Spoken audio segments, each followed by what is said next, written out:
All right. I think Hey, I think we are getting linked up here. We should be good. good afternoon, good morning. Sunny London here.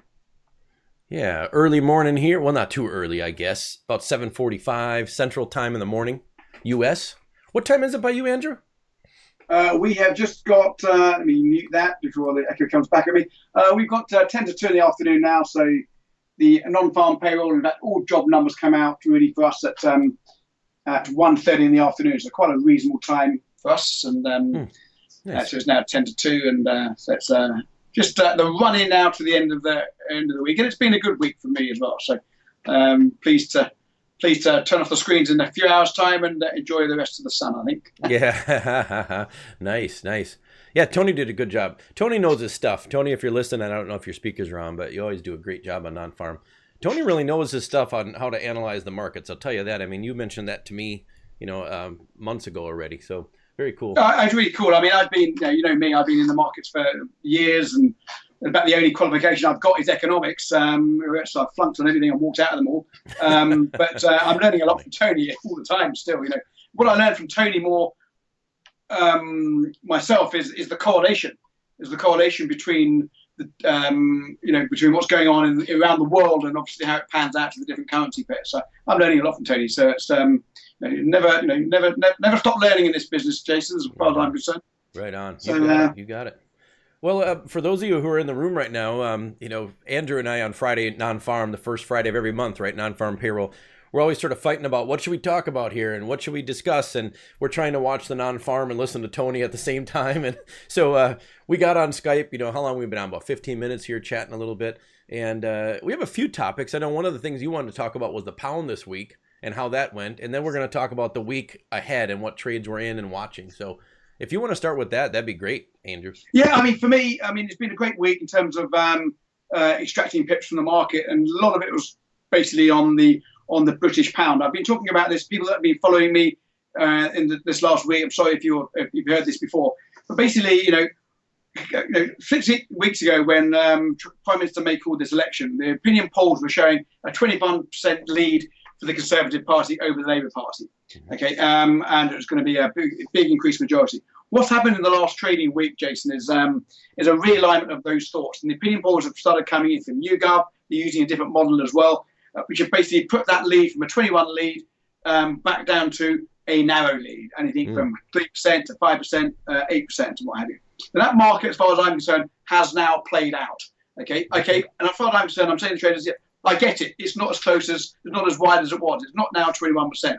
But trying now to play pound weakness about this shock horror of a narrowing of opinion polls, I think that party has almost ran its steam. So whilst I have been taking lots of pips out of the market in shorting pound against the yen, shorting pound against the New Zealand dollar, it's time now to, as far as I'm concerned, that party has run its course. As a trend continuation trader, the way I look at it is, the trend is your friend until the bend at the end, and I always get caught at the bend at the end, and I accept that as a trend continuation trader. Sure. As far as I'm concerned, the pound weakness now, up till next Thursday, is in the market. We've seen. I'm not talking about the. I'm not talking about now. Stop running to the doors and fill your boots with a pound. But it does have a significant way towards the upside to get back to where we were before the opinion polls started coming in. You've got 400-500 points to the upside against pound yen, for example. Yeah. So the bias for me certainly now into next week will be playing that in terms of possibly pound strength. I think the bad news is out in terms of opinion polls. It's now check time to leave that party of whatever. If the opinion polls come in at 3%, 5%, we've heard that. It's old news. Right. I don't think that's play for me anymore. So right. I'm reversing the trend on that. I am still short pound against the euro. I'm happy to play that one. I'm playing that one all the way up to 88.5. Might pull my stop, take profits down a little bit more. Still quite happy to play short pound in euro. That's more of a Brexit play. Brexit is not good for either of those currencies, really. And I think the uncertainty is going to weigh more on the British pound than it is the euro. So I'm happy to play that trend to the upside. Mm-hmm. But in terms of pound, selling across the board, I've left that school of thought for now, and I'm Sure. seeing that on the charts as well. So I go over what I see on the charts. Playing pound strength. I think I put a pound yen trade out on the trade ideas earlier. It's only quite a tight stop in that. We got stopped out. Looking for re-entries and something like that at the moment. Pound against a stronger currency. So you're long on the euro pound right now as well? Yeah, I've been long euro pound for a week. Not this Hmm. week, since last week. So I've been long euro pound. Good. Uh, Yeah, me yeah, too. Good, yeah. good. Me too. I like when we have the same bias. We don't have the same bias a lot, but it's funny. We talked about the pound yen trade. I sold it with my trade idea and literally got stopped by a pip, and it's down 100 and some now. Like we talked about that last night in the Asian session stream, and then you had bought it, right, and got stopped out by a couple pips or something like Well, that. I Right? bought it earlier, and we've had it just. I mean, it stops me out. I mean, I had a 50 pip stop in there, and it's come back. I mean, what we're looking at this morning was a big move to risk asset. Right. Sure. When I say risk, I mean talking about the gold markets are falling out of bed. The stock markets, the Nikkei was up to 21,000. US stock markets was up. CAC was up. DAX was up. Right. FTSE was up. Stock Right. market, all the money was going into stocks, coming out of gold, safe haven currency, the yen. That was getting that was having a fallout as well. So I was basically looking at a continuation of the pound strength over the yen weakness.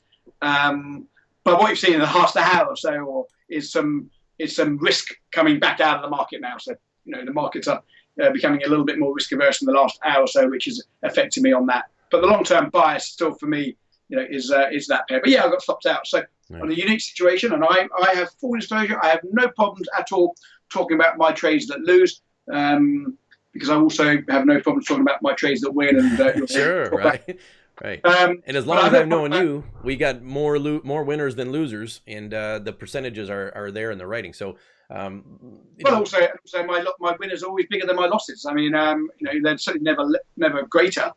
So I come out on top on that. But it's interesting that we both had the same pair, and it happens. You got stopped and you were long. I was short. We both lost money on that. So one of those unique situations. But it happens, and that's the Forex market. Yeah. The thing is, you never expose yourself to get yourself caught by that, and blows the accounts. I have losing streaks, but I'm not worried about that either because I know I have winning streaks as well. The other winning streak I have had this week, Jason, I don't know if you've been following me. I know some of the room have, and we made some pips out of it as well, is playing the Aussie from the weakness. yes, So I did the same thing. I loved it. We've been selling that thing. I've been doing it on my own accounts in the group. It's awesome. Have you been selling Aussie dollar, or have you been buying Euro Aussie, or which one have you been playing? Well, actually, I haven't been trading the Aussie against the US. Basically, my line of thought was the US was in such a tight range on the index before the numbers came out a moment ago. We were looking at a trading range on the index of 97.10 to 97.30. Sure. Blipped up to 97.50 in the week, but soon came back down. So the US dollar was in such a tight range in the lead up to today's numbers that I thought it wasn't the best pair to play against. So I've been playing against the stronger pairs, in particular trading against the euro. Now, the euro has been lovely. It's been some real big moves in that. I missed the biggest move. I got back on a pullback and didn't maybe take out as much as my mouth would have you believe, because I was talking it up and missed it. Missed the pullback, but then I got another one in and I took the ride up. I've been playing against the New Zealand dollar. New Zealand dollar has been sort of like flying under the radar. Yeah. But New Zealand Aussie has been a smashing trade to get involved in on weakness of the Aussie strength against the stronger currency. Some really sweet trends pulling back into previous resistance, previous support, resistance. Great trending market, and so I've been playing against New Zealand and Euro. And so it's been great. It is really smooth. It is really smooth. But I'm not Aussie, moving New away Zealand. from that. Yeah. It's I like still straight think down. Well, indeed, and I still think that's the play. I mean, as far as I can see, if you look at iron ore, for example, iron ore, Aussie is the biggest exporters, or it's their biggest export as well. Iron ore is down. It dropped down 10% one of the days this week. We're down from 90 from a couple of months ago to 55 iron ore prices. Copper's been under pressure as well. RBA announced a couple of weeks ago that their biggest concern is the global commodity prices. That's their biggest concern. You've got a housing problem in Australia. You've got massive household debt in Australia. There's no way that you're moving rates in Australia anytime soon to the upside. that's a currency under pressure. And even if commodity prices have a bounce in the next couple of weeks or so, I still think the Aussie is gonna drag. Well, the move up in Aussie will be a grind higher. China had a downgrade from Moody in the last week or so. China's PMI missed there now, and manufacturing PMI in China came in at contracting, which is anything less than 50 is contracting, anything above is expanding. So that's not looking particularly great. Aussie, for me, next week, I'll be looking at shorting Aussie again. And any blips we see, we're seeing a bit of a blip at the moment. Any blips to me, I'm sort of rubbing my hands and thinking, great, we've got some more selling opportunities coming in here. I love these pullbacks. It's healthy correction of a trending market. So that's what I'll be looking at next week, shorting Aussie. Nice. I know Nick put a couple things in the chat. He got stopped out by a couple pips too. He said Steady Capture is buying Aussie New Zealand now. He posted a screenshot. So, that's the thing, It's what do you do? We're saying sell, and then Steady Capture buy. But again, it's the little blips. I mean, I think the profit on that, they're looking for 10 pips or something like that. So that kind of move is okay because you're going to see some back and forth a little bit there. I wanted to at least bring up the elephant in the room here in the U.S., which is Trump leaving the Paris Accord. That's been huge news all over everywhere in the world. And I posted a link, not here, but on my Facebook page, showing that we have 194 countries that are in the agreement, and there's only 3 countries in the world that are not in the Paris Accord climate agreement, and that's Syria, Nicaragua, and now the USA. I don't know. I mean, there's argument back and forth. It's pretty shambolic, quite honestly. I've got to be careful about this because we are going out on YouTube. I know. I don't want to get starting, getting lots of Trump supporters coming back at me. But it is pretty odd, isn't it? I mean, talking about putting yourself out, ostracizing yourself from the rest of the global Western world. I mean, even China, India. I mean, and I'm not particularly into all this. I'm into it, but I'm not actually up in all the economics of clean energy and what have you. But I do know from what I've seen from the analysts that do monitor this, that in terms of economically, it's not necessarily a big thing for the US either. The amount of money that the US is spending, or the global economy is spending on clean energy, is far outweighs the 70,000 that are employed, in the in the renewables, in coal and so forth. So, economically, I don't think the facts are completely there. I don't think it's been backed up by the analysts I've been watching. So I don't think it's necessarily a smart move in that either. And also, you get to the stage. I mean, one of the comments that I think Obama came out with, and I'm not necessarily a massive supporter of him either, but one of the comments that he was saying, is that the United States president is not just the president of the United States. He's labeled the leader of the free world. Right. And he's basically disrespecting of that responsibility.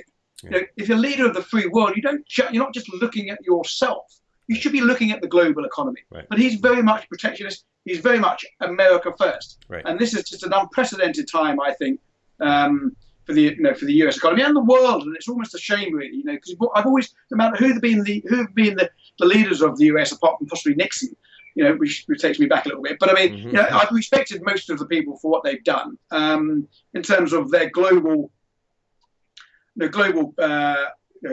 stance as the leader of the free world. But now you've got to think, he's just too much all about himself, all about me. Yeah. And I did watch his talk yesterday when he announced it and things, and personally, again, I know this public forum and there's Trump lovers and Trump haters, but I don't think there's a big secret that not a lot of people trust him totally, and he skews things quite a bit at times. But his point was, and there was a lot more to it than this, but his point was that the U.S. is spending the most money out of anyone else. In other words, countries like India and China, they agree to be part of this pact as long as they get funding from all the other big countries like the U.S. So the U.S. is spending a lot more money than they are. However, they are also bigger polluters than we are. Well, they're the second biggest polluter. I mean, they're the second biggest polluter on the economy. But let's not go down this road too much. We can talk about it all the time. Right. I guess people want to look at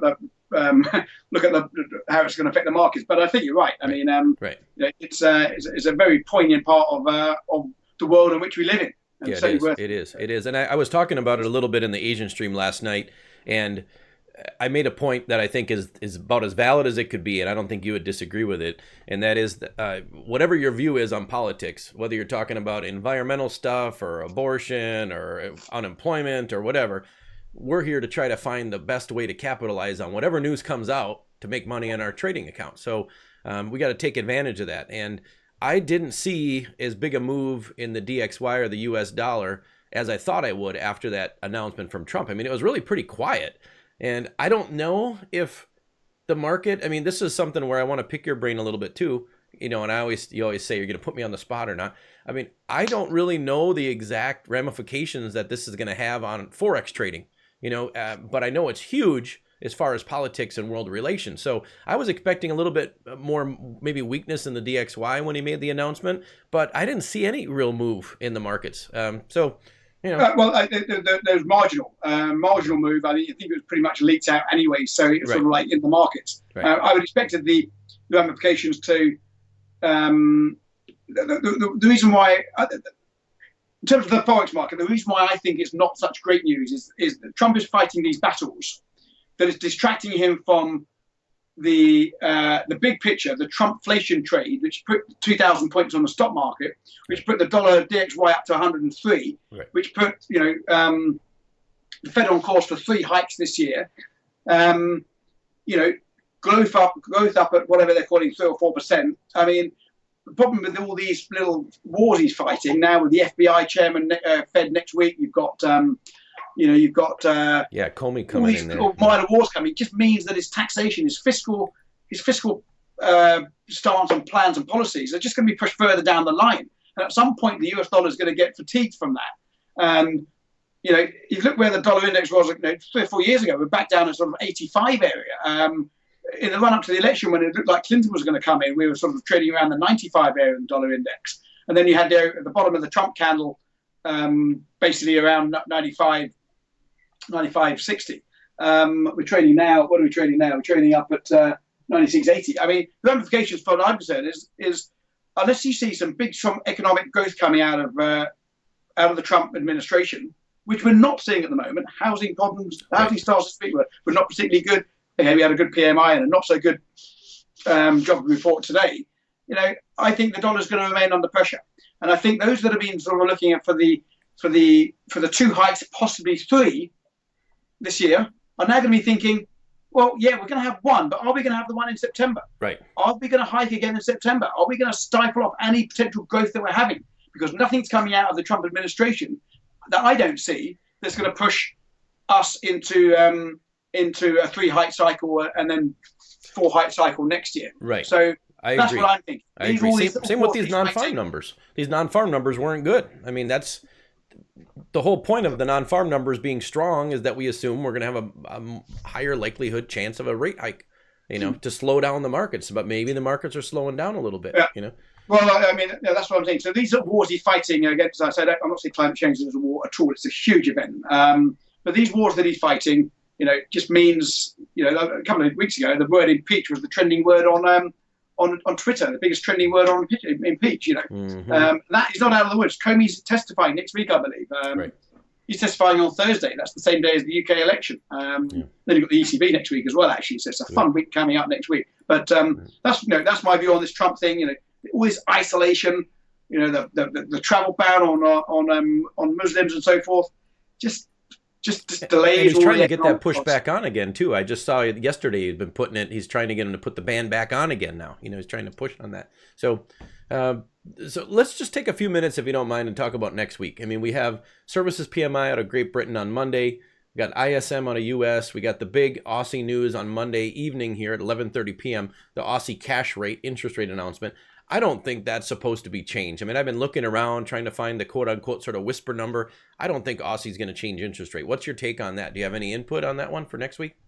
Oh, absolutely not. I mean, I actually have an input. Absolutely no change. I mean, I'll be very surprised if they obviously they're not moving interest rates up. I think the rates are to stay where they are in Australia for 12 months, 18 months. I mean, they're not going to be budging on interest rates at the moment.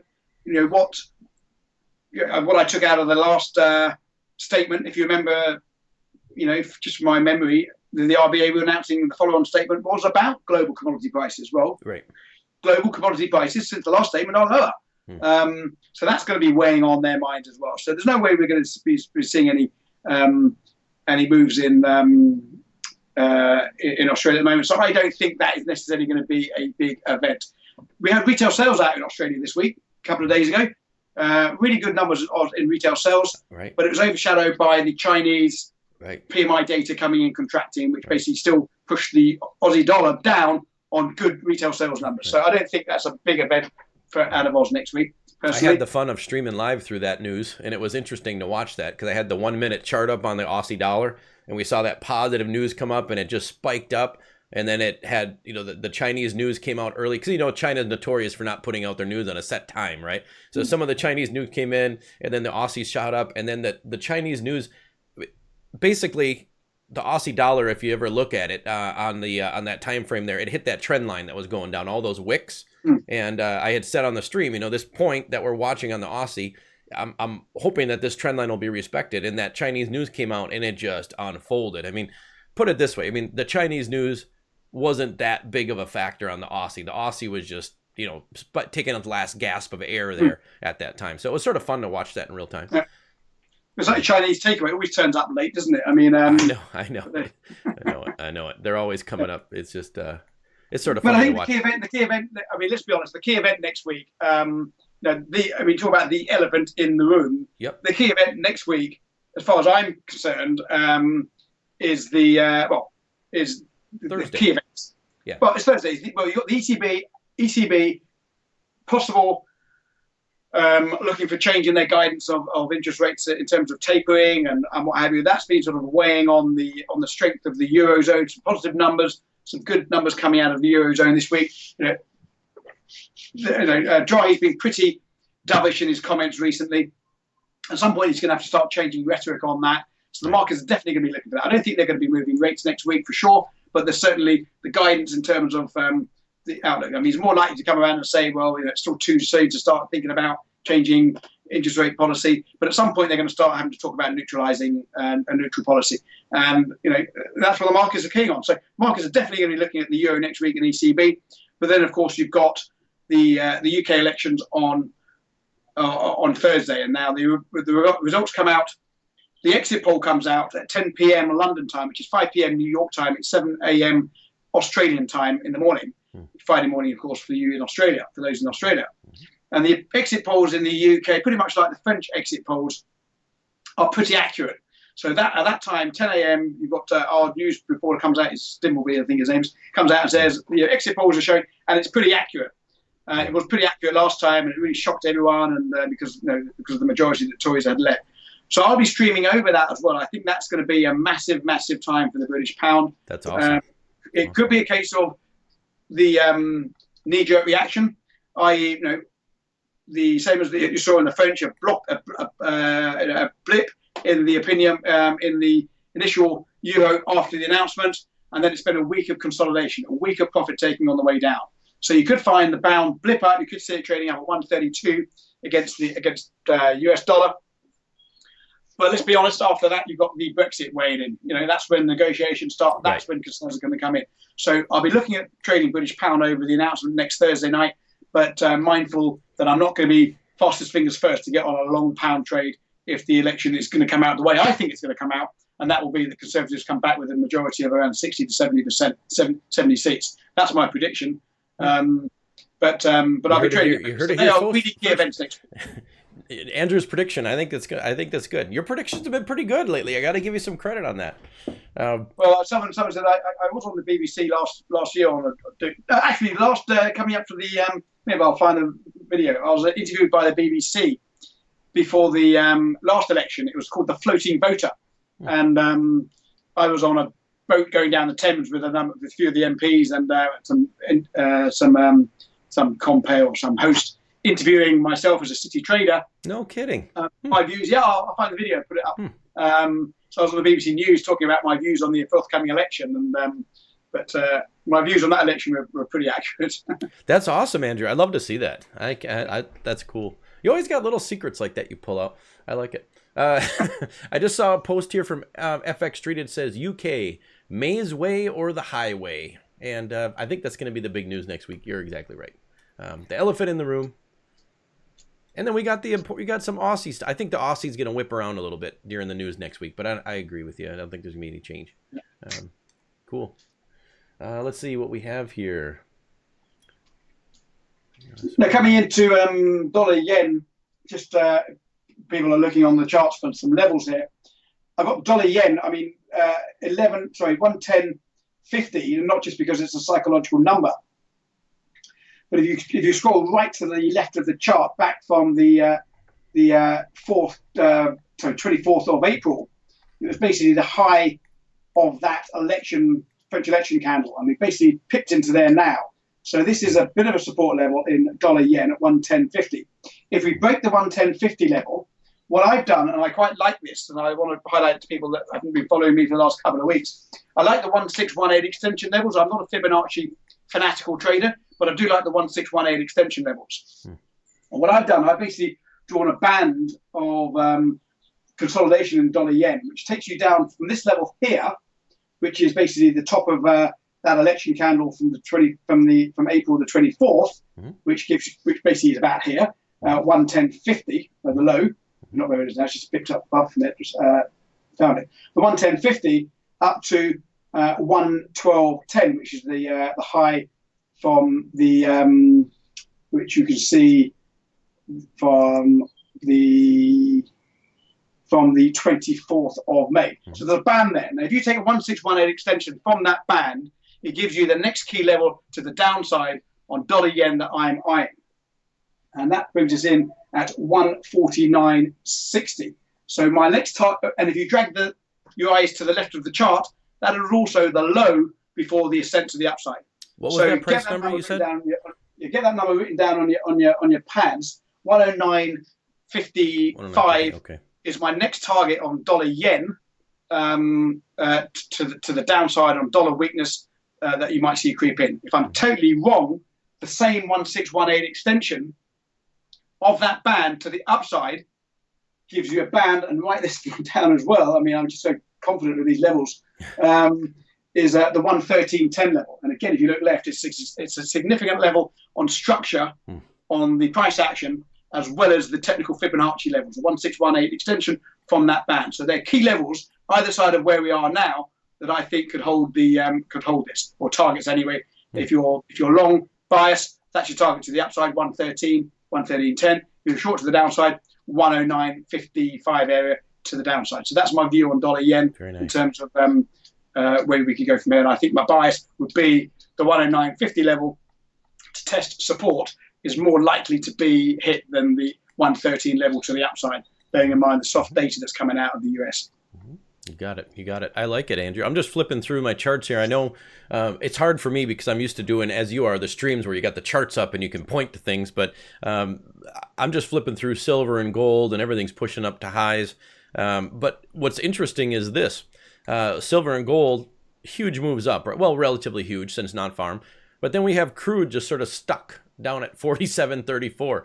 So I myself was expecting to see crude pop just a little bit more with the dollar getting hammered, but it hasn't. I mean, what's your opinion on crude? I mean, crude's really under pressure. I talked about it last night. We're at all these critical levels and basically breaking through the support levels all the way down. Crude, I think, has got its own issues. I mean, I think the market, if you look to where crude went from in the last month or so, from 53 down to 43, that's like a 20% drop. And in the lead up to the OPEC, non-OPEC meeting last week, last week, the market was getting quite excited about some real positive moves out of OPEC. But I think the OPEC really disappointed the markets in terms of oil. So, we've basically extended for 9 further months. Okay, that was in the market. The markets wanted a bit more than that. They wanted possibly further cuts. Yeah. They wanted something to really underpin prices. They haven't done anything to excel oil prices. They might have underpinned it, in terms of at 40 to 43, 45 level. Okay, that might be the support. but it's done nothing really to put a bid under oil prices. And of course, you've got Libya now coming in with record growth coming out of there. The oil rig count coming out of the US continues. I think we're on the 19th week now of new oil rigs coming onto the market. As oil prices do increase, you've got more shale production coming on. So you've got the US production sort of knocking in the face of that. So oil markets, quite frankly, are, they're in a range. So I'm not too inclined to get long oil at the moment.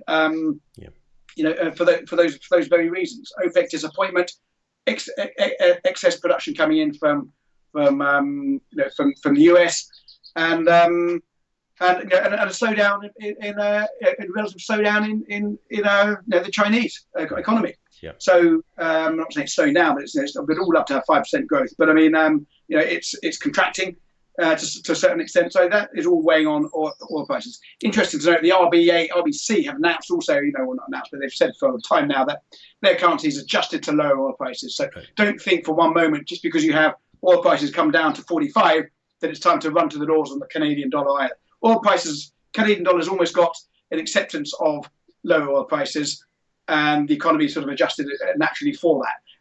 Any increase in oil prices does seem to affect the Canadian to the upside more than it does the downside. So I'm mindful of that. But That's you right. put me on the spot on oil, and like always, you put me on the spot on something, I'll come back with a view. But you do. I like putting you on the spot because you know the stuff, and you know it, and it's funny too. Like when you and I talk to each other, there's so many people in this room that have been trading for such a short amount of time that any information is a real big help. But there's people in the room that have been trading, as long or longer than us too. So I think for all the newer people in the room, sometimes, after you're doing these streams, especially watching yours and Tony's, I think we sort of take it for granted. I mean, a lot of the people who are watching don't really have a clue that oil's even associated or linked up with the Canadian dollar at all yet. So, Well, to be honest, I mean, as I said a moment ago, economics was about the only qualification I'd got in the world. Yeah. I walked out of my education to go and work in the stock exchange at 17. Yeah. But economics to me is just very interesting, and it all makes sense. It's just something I can understand. Maths and economics are the two subjects that I can understand. That's great. And everything sort of like fits in, and the far I understand is logical. But at the end of the day, although I've got the fundamental sort of views on the economy and world, at the end of the day, I trade what I see on the charts. I don't trade on my fundamental views, if you understand. I have to trade what I see on the charts. Right. Because at the end of the day, I have to appreciate that the market really is, quite frankly, random. Certainly in the time frame that I'm looking at, 1 hour, 4 hour a day, it's random. I'm not talking about 6 months, 6 years from now, or 5 years from now. Right. Sure. I'm trading shorter time frames, so it's relatively random. So I have views that underpin my technical analysis, but I'm a technical trader, and I like to take an edge out of the market. I like to go with something that's trending. I like to buy technical levels. I like to sell technical levels, and I look for targets based on a positive risk reward. So quite honestly, trading, you can make it as complicated as you want, or you can make it as simple as you want. Right. I tend to like to make it simple because I'm quite simple. I'm not that intelligent, so I have to keep it simple. Oh, come on now. Oh, come on, so, Andrew. Well, what I'm saying. So I trade technicals, and I can gauge, the accuracy of my technical trading more than I can on my fundamental trading. So I like to use both. I like to think, talk, but I also like to trade technically. So that's why I think if you are listening in, hopefully you find it beneficial to hear the technical views and the fundamental views. Yeah, both. I like it. I know that you haven't been looking at the chat a lot, and I haven't been looking at it a ton, but there was one comment from Iray says, are you planning to put your TP for euro pound? I'm leaving the take profit rate where it is. We actually we came within 3 pips of my take profit on the euro pound trade idea. We just touched the swing highs. We're at a double top basically on the euro pound right now at 87.55 or so. And my take profit, euro pound 87.55. Euro pound is going up nicely. Yeah. Oh, lovely. It's going up nicely. Yep. Excellent. So I pulled the stops up. On it to 87.20 or so. But I think the profit level is going to hit. We're only a few pips away, so I'm leaving it where it is.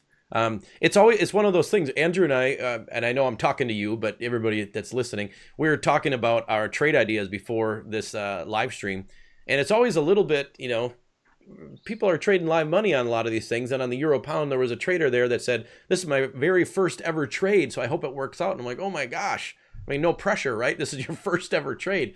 So you always got to hold your breath a little bit and hope that it works out for everybody. But what I've been doing is this, Andrew. I don't watch all your streams, and I'm sure you don't watch all mine because it's different time zones and things. But I'm trying to put my ranking of the trade idea in the commentary when I post it now. Like, is it a 5 out of 10? Is it a 9 out of 10?